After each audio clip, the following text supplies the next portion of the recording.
Assalamualaikum warahmatullahi wabarakatuh.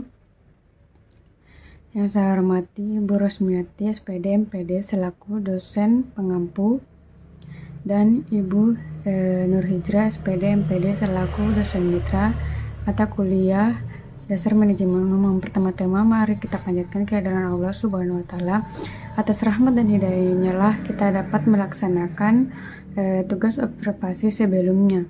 Izinkan saya untuk memperkenalkan diri terlebih dahulu. Perkenalkan, nama saya Hinayatul Hudu dengan nomor induk mahasiswa 220208502014 dari Pendidikan Kesejahteraan Keluarga kelas 03 Fakultas Teknik Universitas Negeri Makassar. Pada kesempatan kali ini saya akan memaparkan hasil observasi yang saya lakukan di Penjahit Berkah. Nah, Penjahit Berkah berdiri sejak tahun 2003. Pemilik Muhammad Syukur dan jam kerja itu setiap hari. Jumlah karyawan itu 1 orang. Alamat BTP Blok AE Kecamatan Biringkanaya, Kota Makassar, Sulawesi Selatan. Nah, sejarah berdirinya usaha Penjahit Berkah. Awal mula usaha ini didirikan pada tahun 2003. Penjahit Berkah ini digagas Muhammad Syukur atau pemilik. Awal mulanya pemilik tidak pernah mengikuti kursus.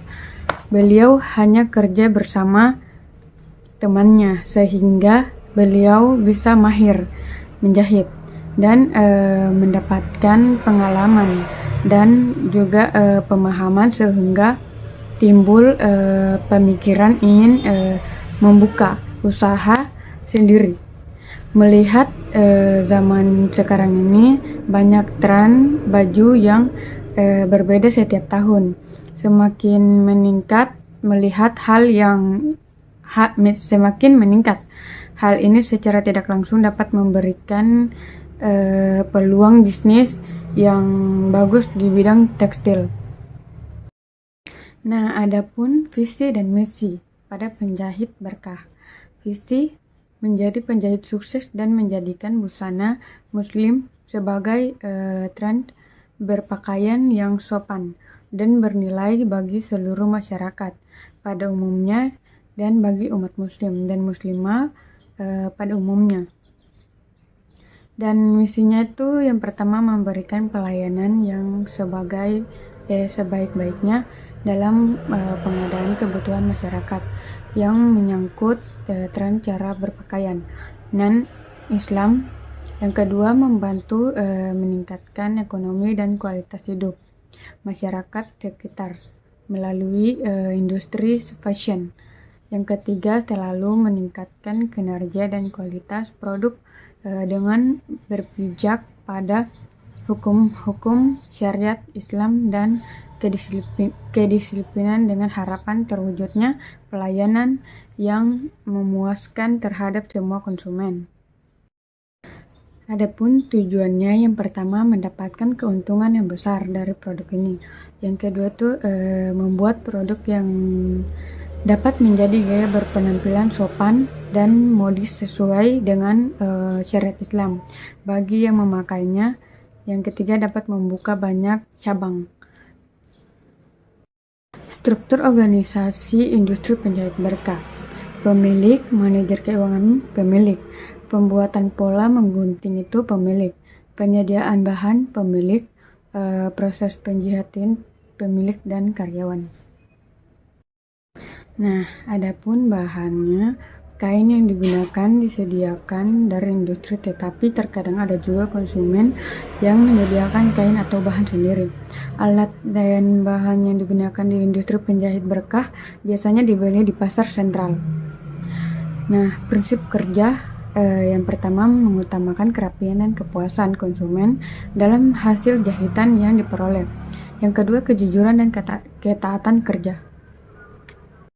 Sistem perencanaan pada industri ini diterapkan pada penentuan biaya atau rancangan harga suatu pakaian yang jika konsumen tidak membawa bahan jahit sendiri, maka digunakan langkah-langkah Yang pertama itu modal sekitar Rp55.000, upah tenaga kerja itu sekitar 50.000, biaya produksi dan modal upah 55.000 tambah 50.000, jadi sekitar 105.000.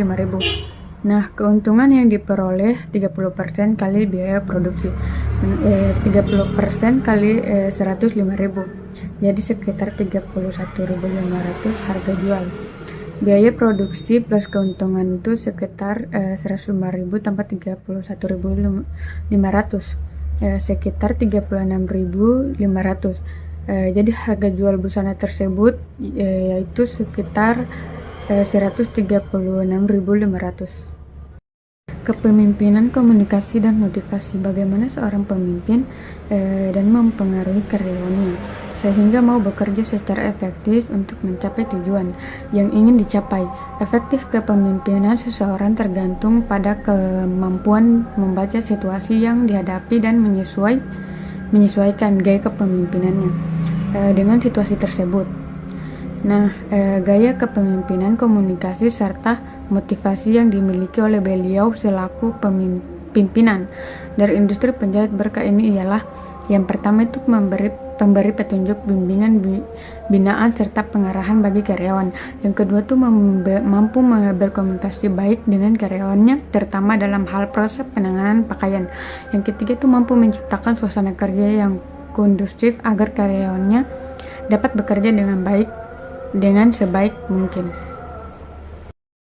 Sistem pengarahan berdasarkan pengamatan yang saya lakukan bahwasannya beliau selalu menekankan bahwa langkah kerja atau prosedur kerja yang telah ditetapkan dapat dilaksanakan sebagaimana mestinya. Kemudian menegaskan bahwa perlunya tanggung jawab karyawan terhadap kerjaannya, serta meningkatkan kualitas perusahaan dengan membina disiplin kerja pada karyawan. Pengawasan: seorang ketua yang menjadi pimpinan dalam industri ini bertugas memastikan agar produk yang dihasilkan tersebut itu sesuai dengan standar yang berlaku di pasaran dan telah terselesaikan dengan waktu yang tepat.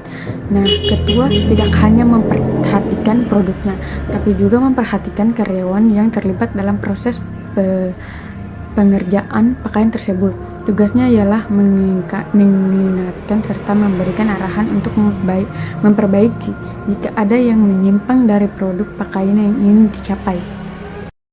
Daya tarik dan kriteria. Yang pertama itu pelayanan prima, yakni melakukan pelayanan sebaik mungkin kepada pelanggan atau konsumen sehingga menimbulkan rasa yang puas. Yang kedua itu tepat waktu, yakni menyelesaikan orderan sesuai dengan waktu yang ditentukan.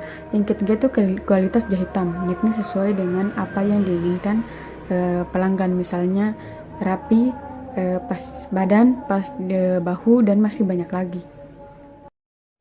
Langkah kerja untuk sistem kerja industri yaitu proses pembuatan pola, proses menggunting bahan dilakukan oleh pemilik industri dan ketika masuk ke tahap penyelesaian atau menjahit juga dilakukan oleh pemilik, namun dibantu dengan karyawan.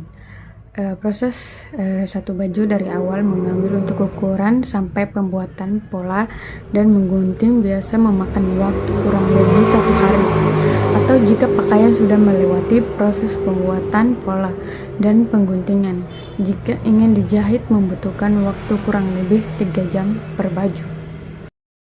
Rata-rata total penghasilan per bulan. Untuk rata-rata penghasilan per bulan tidak ada estimasi ditentukan dengan jumlah orderan yang masuk.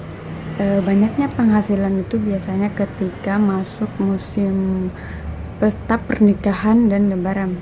Jadi banyak orderan pakaian, seragam, pesta, keluarga, dan kopel hari raya.